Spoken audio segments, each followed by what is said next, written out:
Hello all, it's Dr. Tank Engine here. Something a little bit different from Northeastern Steam, just a little break away from our works on that.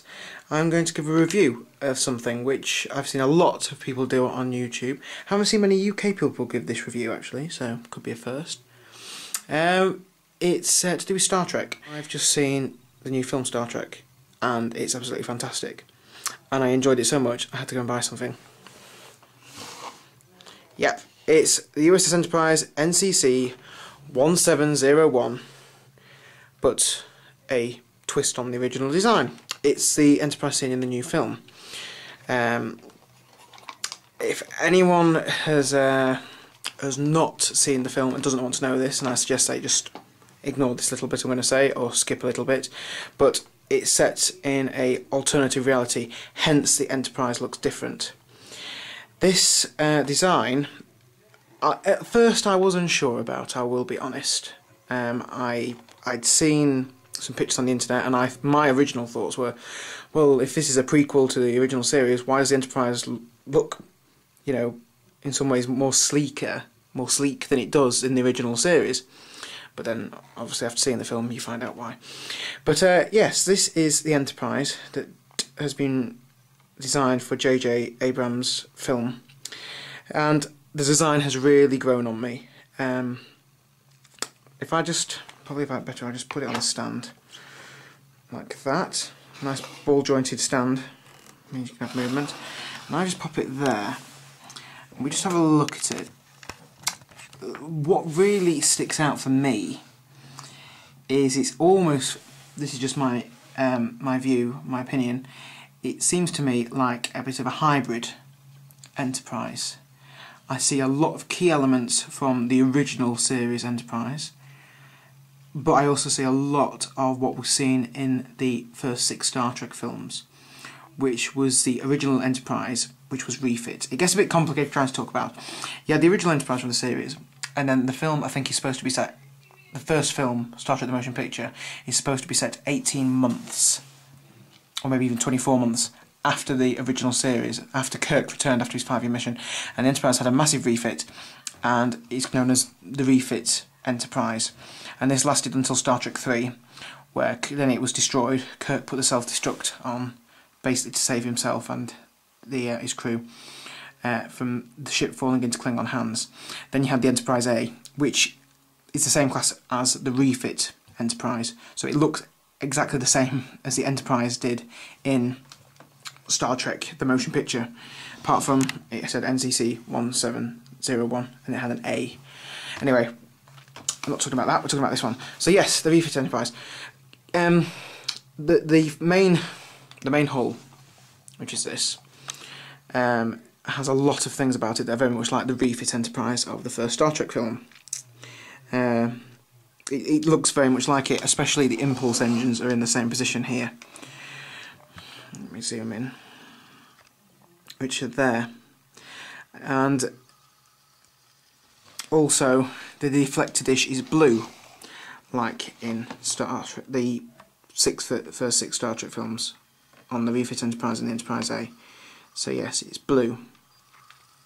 But then to the similarities like the original Enterprise from the original series are that the dish protrudes forward. Protrude is a word. I apologise if it's not.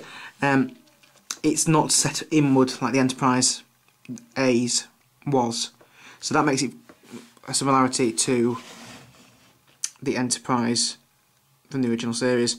Also the warp pylons, which are these, which attach the warp nacelles to the secondary hull, are pretty vertical, which is like the original series, except they have this kind of nice swooping effect, that's the only word I could think of, on them, whereas the Enterprise A's kind of went like that backwards. And it also has a photon torpedo chutes there, which is very much like the refit Enterprise, and also the phaser banks here, here and here are very much like the refit Enterprise. So yes, also this model makes some sounds, so I've just turned the lights out so we can have a see what the lights effects are with this. They're quite vibrant, quite impressive, so here goes. Captain, engineering reports ready for launch.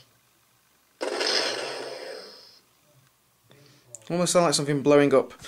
Actually, I'll try, if it does that one again, I'll turn it around because you get to see the impulse engines. Maybe lower the angle down slightly. Maneuvering thrusters, Mr. Sith.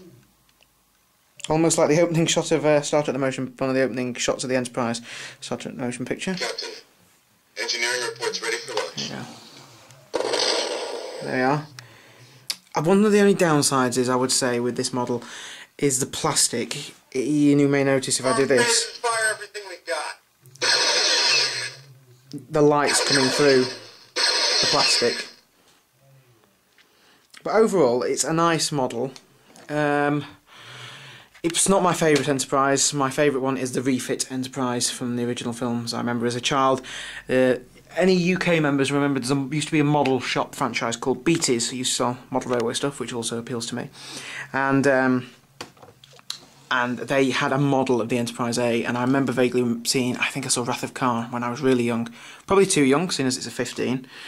And I remember I loved the Enterprise. I didn't really like Star Trek. I didn't really know much about it. I'd seen the odd little bits of the films, but I really loved the Enterprise A, and I wanted a model, and I got a model of it for my 15th birthday, and I built it, but it wasn't very good because the warp pylons were really heavy, and as I've mentioned, they slant on the Enterprise A.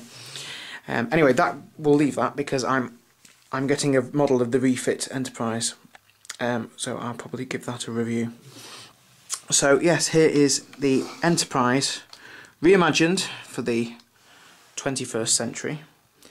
I think it captures the films. I think it captures the film Enterprise and the classic TV series Enterprise. My only criticism is I think that this pylon that connects the main hull to the secondary hull, I think it's a little far back. There's this kind of big gap here. I don't know. That's my only criticism. Apart from that, I think it looks great, and it looked great at the cinema. I mean, if you're not into Star Trek, I wouldn't expect you to be watching my video. But it's a stunning little model with quite a lot of detail for the price. Maybe there could have been a bit more detail. I'm not. Oh dear, I didn't mean to catch that. I'm not sure on the film version whether it says NCC-1701 underneath like it does on the other versions, which this doesn't do. But yes, I'm getting the Art Asylum Wrath of Khan Enterprise, which is the refit Enterprise. I've also got a model upstairs which I'll probably give a review of, which is the USS Enterprise NCC-1701A, so it looks identical.